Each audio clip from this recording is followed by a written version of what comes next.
Dammi tanto rifugi, sorrendendo scetoi, non ne vuoi dir, non ne vuoi dir.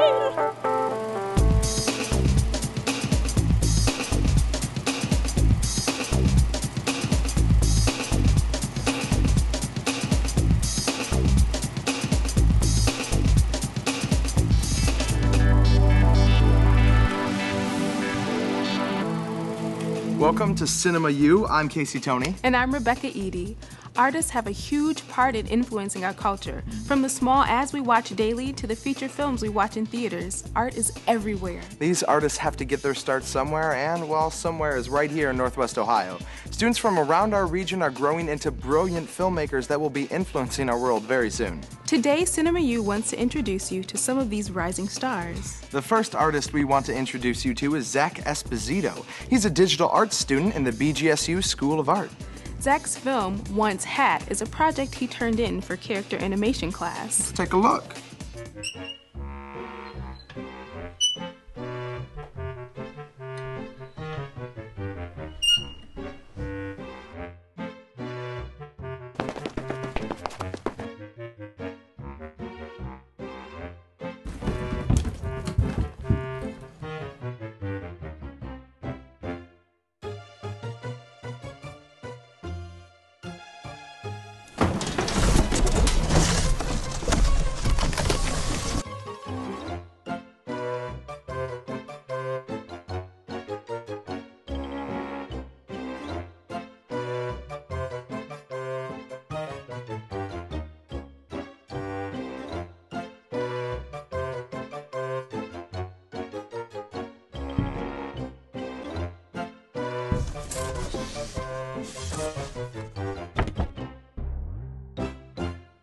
What a fun little film. Why do you think Esposito didn't give his character hands? Well, I've got the facts right here. I bet you do. Actually, Zach's professor challenged him to create a story with a two-legged character with no hands. He spent 30 hours working on this project, but he got an A. Zach plans to work as an animator, working on video games or feature films after graduation. Our next film is about an old house that has a story to tell. Dee Jones, a film instructor at BGSU, crafted a documentary about a home that gave 4 generations of one family a roof over their heads. Check out this fascinating story. Here's 631.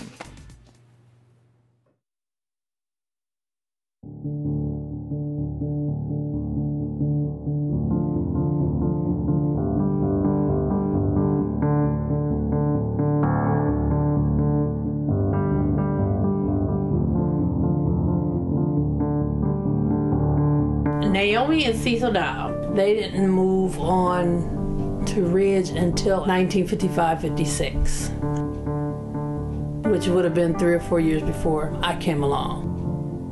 The house needed a lot of work, and my father virtually rebuilt the house. He's the one that built the brick wall around it,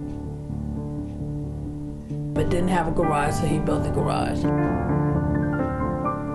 And he added the patio to it.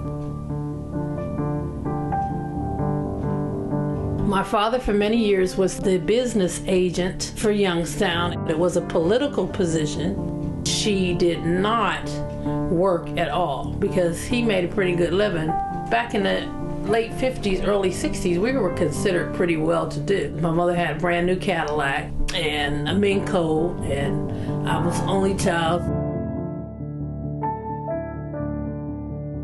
And we had a pretty nice house.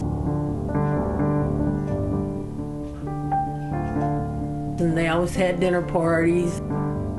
My father had finished our basement, so we had a full bar. I can remember being little and my parents entertaining all their friends down the bar, and they would let me stay up, and I'd be like the little hostess.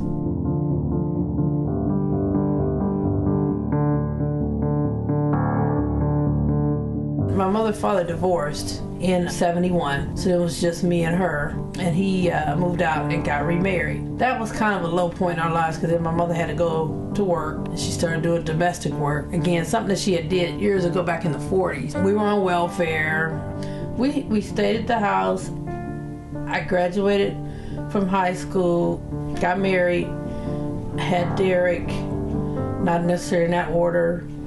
Late 70s, early 80s, you know, you could rent an apartment for $200 a month. I mean, we had a couple places where we stayed. My mother was down on Ridge in that big house by herself. I don't even really remember how it happened. I just remember one day my mother calling me and telling me, well, I put the house in your name and I'm starting to look for an apartment. I was pregnant with my second child. I was a homeowner at like 21. We grew up hearing the stories, you know, so, I mean, immediately it was bigger than us. It was the same family, same house, same furniture. For me, it was always adult stuff going on.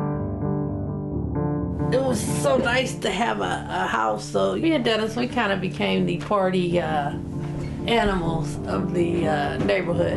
Any excuse for a party. We would have a Halloween party, 4th of July, Memorial Day, New Year's Eve, Christmas, you name it, we would have it. I look back now and I'm like, boy, as poor as we were, I don't know how we had money to throw these parties and have food for days. And we got to party too, you know. It would start upstairs and then it would go down to the basement. Party ain't a party if it don't end up in the basement. When you go down there, you seem like a dance club. I did like our basement because nobody else had a basement like ours out of all my friends. It was unique. I mean, who else had this big brick wall in front of their house? The brick wall, it sticks out real big. I didn't really do too good trying to climb that wall, but I did climb the wall. The carpet, it was kind of ugly, but it was home, you know. So you didn't really think about that. I mean, it was some things that I used to have to do that I didn't like wintertime, shoveling that long driveway, and I used to blow it. Pipes in the kitchen wasn't all up to par, so every time I washed the dishes, we had to empty the bucket. You know, I used to blow it.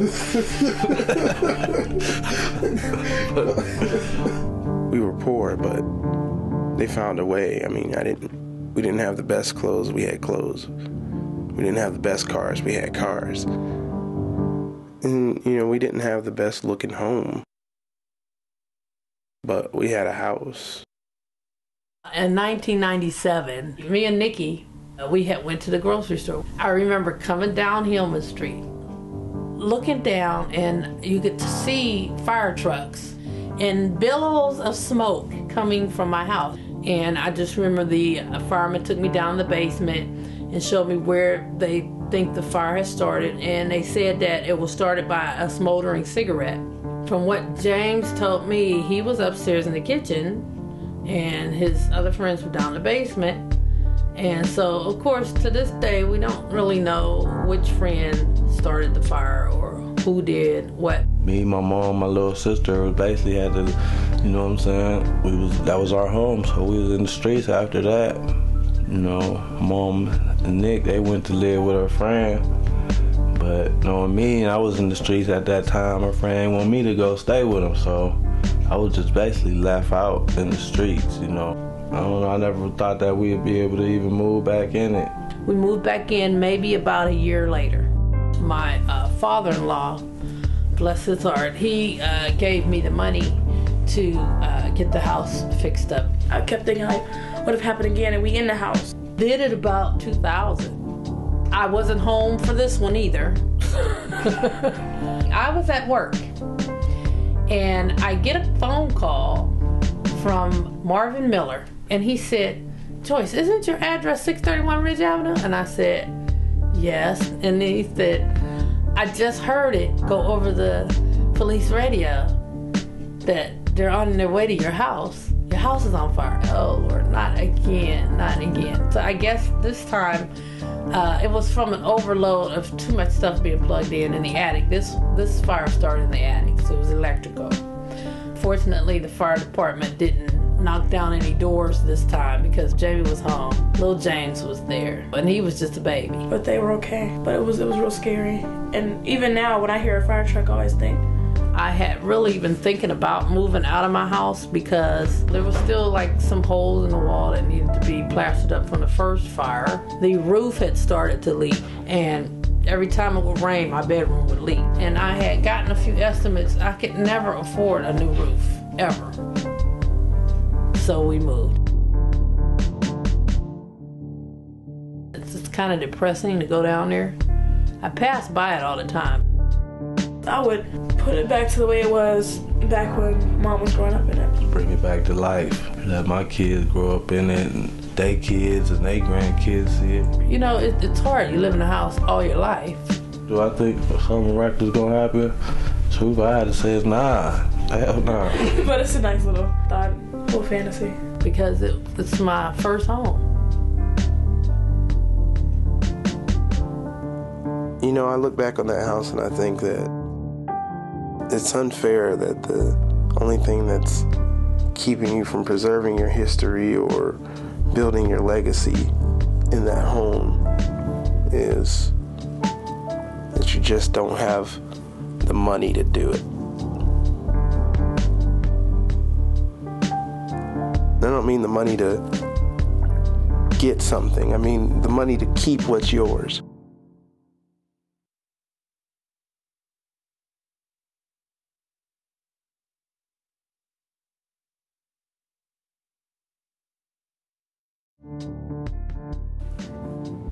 This documentary was fascinating. All the old footage and photos of the house throughout the years was priceless to Jones's story. I agree. That house was beautiful in the beginning of the film, but by the end I was devastated for the family. Thanks to D. Jones for sharing 631.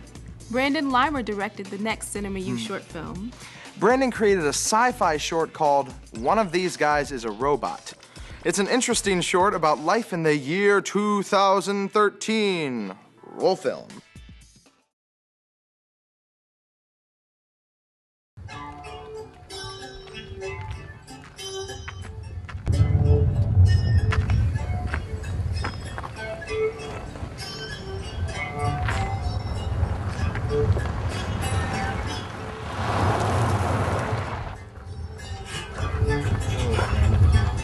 Hello, friend. Would you like a ride? Thank you. Get in. Nice hat. Thank you. You too.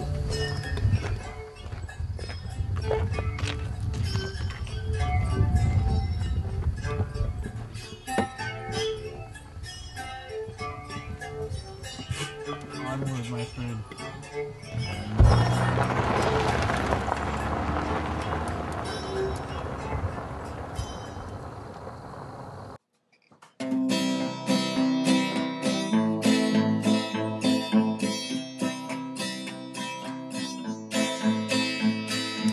Slowly comes the unicorn, riding through the fields. She is a beautiful animal you'll see.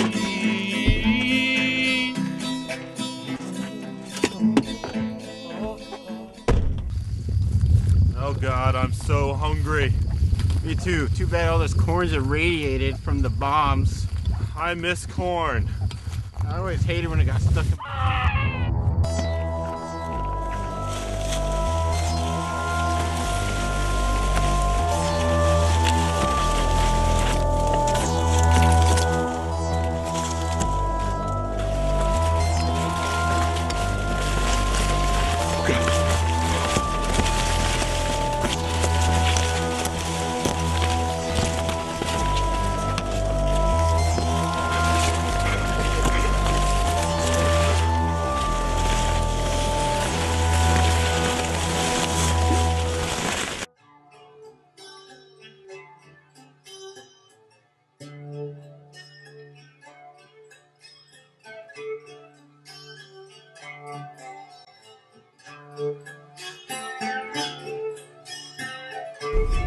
interesting area. Yeah. I say. Oh, well, what do we do? I've never ran somebody over before. I'll take care of it. You have a gun? Yes.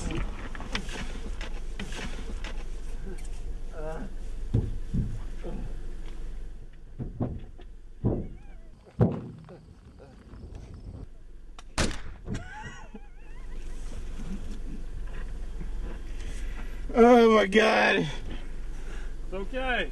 so messy. It's okay. I'm really hungry though. We can eat him.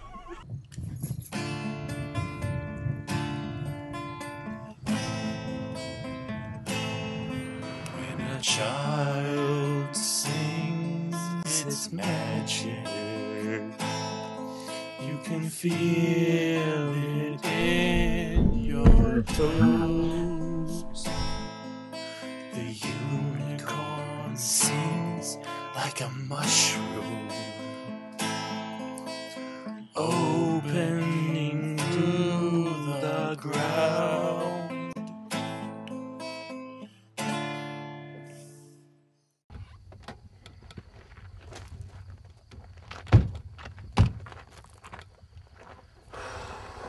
It's been a long, hard day.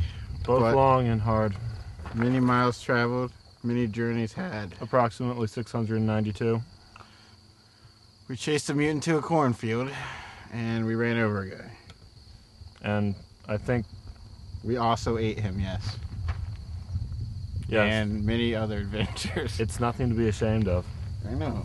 And now I'm very tired, Me too. but we have no tent. Or entertainment.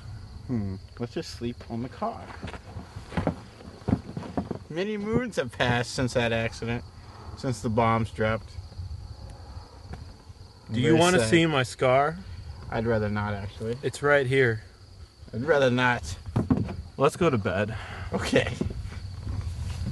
Let's go to car. This isn't really a bed.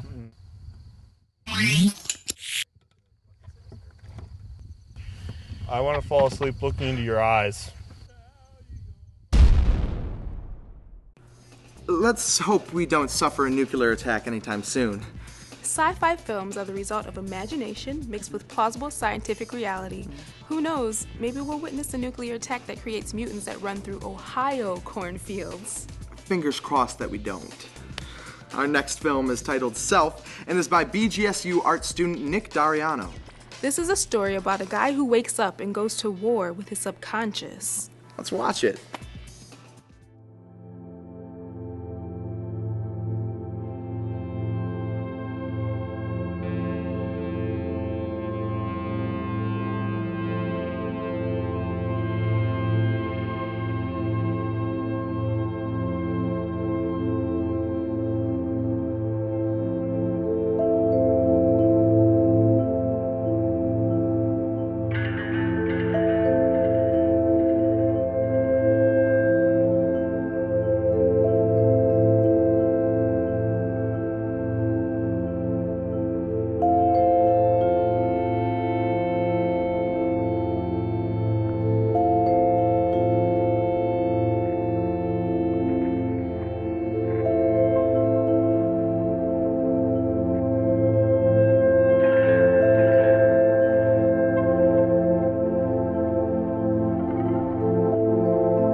Nick Dariano has a creative mind. I felt like I was watching him fight himself in a video game. Did you notice that the actor was wearing a hood in the rear view mirror, but nowhere else in the film? Something to think about. Our next CinemaU short is a 2D animation created by Chris Carter. His project is called Process. Let's watch. How do I start this thing? I think. I overthink. And sometimes nothing gets drawn or written down. Sometimes you gotta take a step back to take 2 steps forward. Or is it 3? Maybe 4? I don't know. You just have to taste it for yourself. Who am I to judge anyone else's taste buds? Is it a dance? An exercise? Maybe repetition? I'd say yes. It's all of those. And suddenly the world becomes a canvas. And everything can be painted, sculpted, or drawn. Even in stillness, there's no such thing as suspended animation. Only transformation. Only progress. We become a part of our own creation.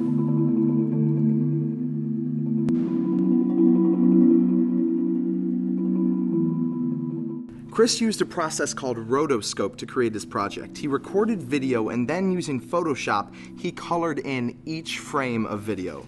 This type of animation is very time consuming. The 1 minute and 30-second video consists of 2,700 individual drawings. Good job, Chris. That's a whole lot of drawings. That's all we have time for this week. If you'd like to submit your own film to CinemaU, check out our website for details. Before we go, we'd like to inspire you with the words of director Clint Eastwood. I don't believe in pessimism. If something doesn't come up the way you want, forge ahead. If you think it's gonna rain, it will. Forge ahead and make your own art. Help define the culture and reality we all live in. Today, we leave you with an animation called Night Flight by Wesley Lauka.